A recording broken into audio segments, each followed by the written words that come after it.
Thanks for tuning in this evening to the OCRL Race Report. I'm Jeff Baki Jr. alongside my co-hosts Scott Ickes and Jason Gaines.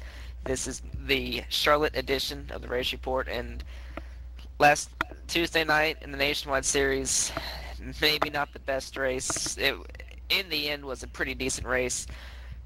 My teammate, my driver, good friend of mine, Jesus Andrade, drove out of there with the win. Scott and Jason, we saw good runs out of both of you guys. Both of you ended up on the wrong end of the fence that you'd like to. And Steve Anders seems like he's finally got his game together. Let's start with you, Scott, on your comments, or your opening comments about Tuesday night's Top Gear 300. I thought it was a pretty good race as far as, starting off, we had about 6-7 guys up front, and it was a lot of fun. I haven't been that competitive in a couple weeks here, and I was really worried about going there because that's one of my favorite tracks, and I don't want to be slow.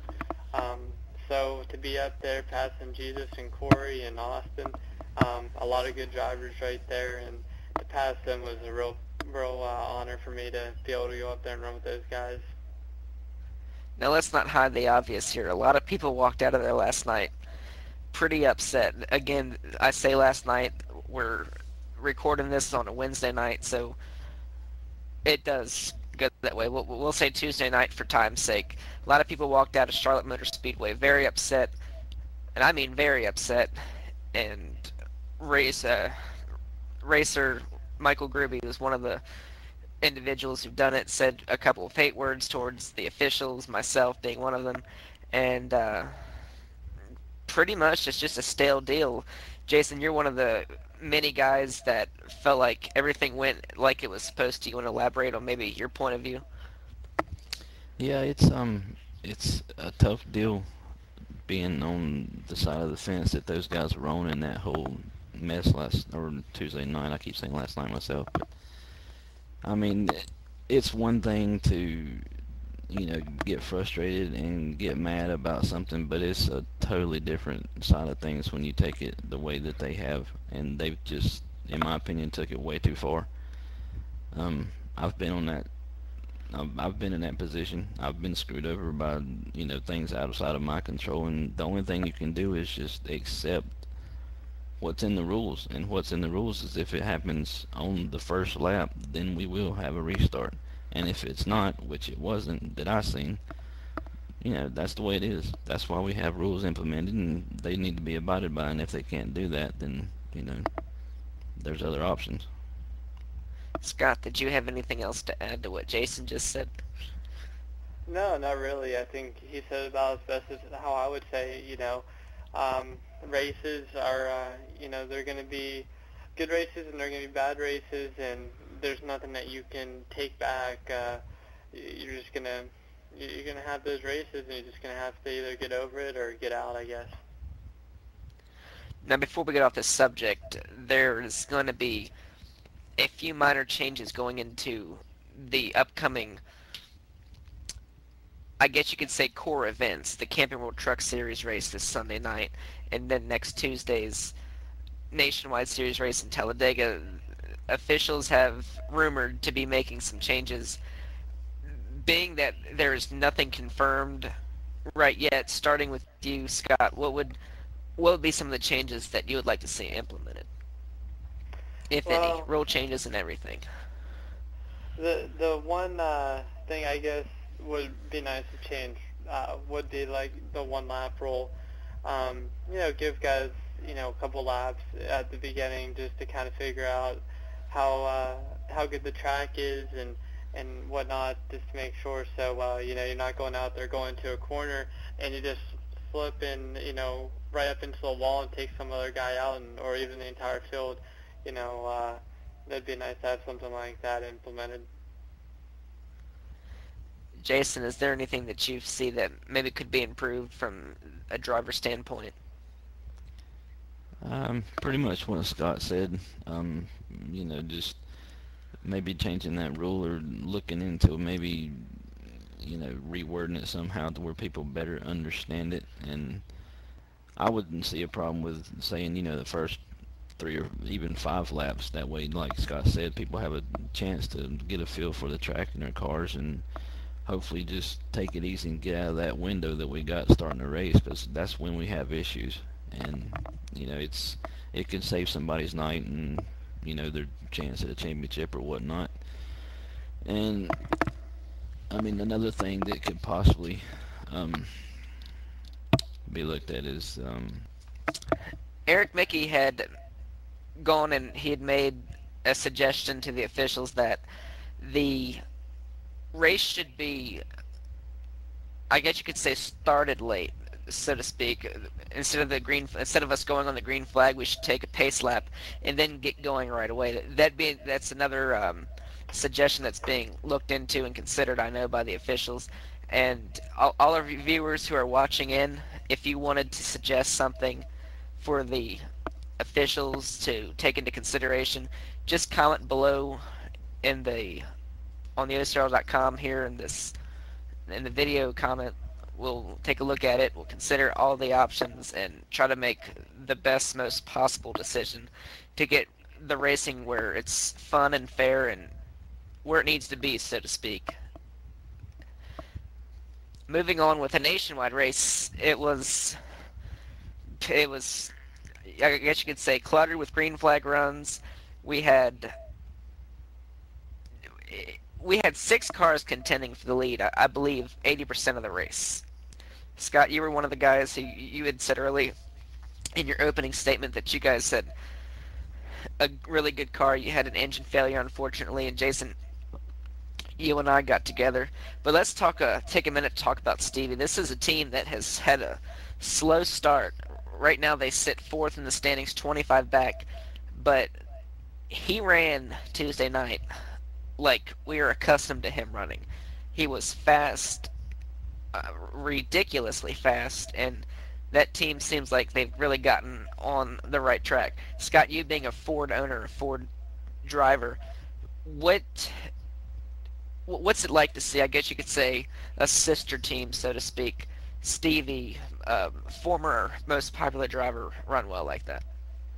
It's awesome. To see another Ford driver up there running really good is it's awesome. It's exactly what Ford wants to see, and what we expect every week is to run up front, run with everybody, and compete for wins and even a championship, hopefully at the end of the season. So, we weren't able to do it. We unfortunately had an engine failure, but at least if I can go out there, give my teammate a good setup. And I was even talking to Stevie before the race. He said that he felt like he had a good car. He just didn't know how fast it was compared to everybody else. And as you could see on the track, he was pretty fast last night. You mentioned your teammate there, Corey Bunch. He finished 2nd Tuesday night. Jesus, that team has been incredibly strong all season long. They've got 2 wins thus far. He's 11 points back in the 2nd position, got by me in the point standings, but I ain't going to stay too long. But he got by me, and the way that team is running right now, Jason, do you have anything to worry about? Oh, I've got everything to worry about. In racing, you never know what's going to happen. I could go out, at Talladega and crash on lap 2 or lose the engine. Anything can happen. It's possible, and I've seen it. If by any means possible I go into the final race of the season with a lead, I probably say I would feel comfortable and feel safe when the checker flag drops, and I'm still running. So, yeah, I'm worried specifically about Corey and yourself. I think Stevie's in 4th. I think 25 points. That's going to be quite a task if he can make that up, but I wouldn't put it past him the way he's running here lately. Right, and Stevie did make a statement to the media this today, matter of fact, that he would be missing the races next week due to family matters. He's going to visit his parents in Michigan, and rightfully so. It's a good break from real life. He's a working man. It's good to get away every now and then, and we're going to miss him next week at Talladega, and I believe the Camping World Truck Series is in ORP this weekend, so we're going to miss him there. We know he's good at both of those tracks. but hopefully he can get back in time for the Tuesday, stay in this battle here. And the Canon Pro Series is another race that he said he's going to miss, and being the points leader by 2 points, that's going to be a pretty big hit. Getting behind like that personally, like I did in the Camping World Truck Series, it's hard, and mathematically it's impossible, but realistically wait. It's not impossible, but it's a long shot. Me being 26 points after missing this past weekend's race in Charlotte, I don't see me being a champion at that point, but damn if I'm not going to try to put in my all, and I know Jesus has been on his P's and Q's, so realistically it probably won't happen, but like you said, Jason, you never know. And Stevie's a guy that has been consistently good throughout the seasons, and if he can manage to put what he needs to together, I feel like that he'll be able to improve on that and maybe get up to third or second. But like you had said, winning the championship at this point is a long shot, but if anybody can do it, I know that Stevie can. I know if you let your guard down in any series that you're leading, you can't do that. As soon as you're going to do that, we have too many good drivers in this league who will get those points right back up, and we'll be battling for you right at the end of the season. We had a good truck season with points battle right at Homestead. So if I know all these drivers know that anyways, but you just can't let your guard down. Once you do, you could lose an engine, you could break something in the car and have a bad race here and there, and before you know it, you've already lost 50 points there. Exactly, and you mentioned don't let your guard down because the good drivers. Jesus Andrade with his win last week moves him up into the top 5. He's just 7 points behind Stevie, so little room for error on Stevie's part, but I believe he could hold up, and I'm hoping that we'll see him next Tuesday in Talladega. And it's going to be an exciting race. A lot of things are supposed to be changing for the better, so I'm really excited to get that. Another thing that was a topic of debate this past week was whether or not the tire wear should be changed from normal wear to 2 times wear. Did either of you guys want to elaborate on that, or is pretty much what was decided what you guys got to say? I think me and Jason were pretty much the same on that. I think both of us were about normal wear. Or not normal wear, 2 times wear. I'm sorry about that. I was going to say 2-time wear because I think, a lot of us have mentioned that the racing from our standpoint has gotten actually better since we went to this. I mean, people were complaining before when we were on normal wear that it was too boring and, there's only one pit stop. You got to ride around for so long before you have any action going on the track. So, it changed to help that fact, and now they're complaining because there's too much action or something. I don't know, but it brings in strategy each race. We've seen that, so there's no argument there that there's no strategy to it. So other than that, I don't see any reason to go back to normal wear. I personally like it because if you don't have a good car in the beginning of the race, you can always make adjustments throughout the race. You're normally going to have at least 3 or 4 chances at it, and with normal wear, tires aren't going to fall off as easy, and you're going to be real risky on whether you want to make a big swing or a little swing, and with the 2 times wear, you have more ability to make more changes on the car throughout the race. Yeah, that's what I was going to say, was that you have a lot more opportunity to get the car where you want it personally, and having all these pit stops Tuesday night in the Nationwide Series, it kept it exciting for me because by the time I started getting sick of the car, it was time to pit again. So for me, it worked real well, and I'm all for 2 times wear, but normal wear also offers more racing. It would all depend on, I guess, the track we're going to, the circumstances, and I think ultimately 2 times wear would be the better way to go because you don't want to chance it. Even if there is 6 people racing for the lead, you come in and pit, and I think places where 2 times wear would not benefit the field would be, let's say next week at Talladega, where we go into pit, we come back out, and we're all spaced out by so many parts, and you have all those chances to mess that up.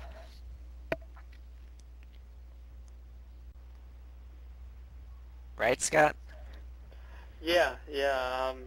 With the with the 2 times wear, you're gonna have more chances to mess up on pit road and mess up on a call on pit road with 2 tires, 4 tires, 2 cans, 1 can. You just have more chances to mess up. And with the normal wear, we'll go in maybe once, maybe twice. I'm not sure, probably just once. And really, you only have one chance to make an adjustment on your car if you even need it. And if you're back 6 seconds and you're not able to make it up, you might as well just give up because you're not going to be able to catch those guys. You're just going to be running for whatever position you're at. Exactly, and we're running out of time, and real quick, I'd just like to make a quick announcement.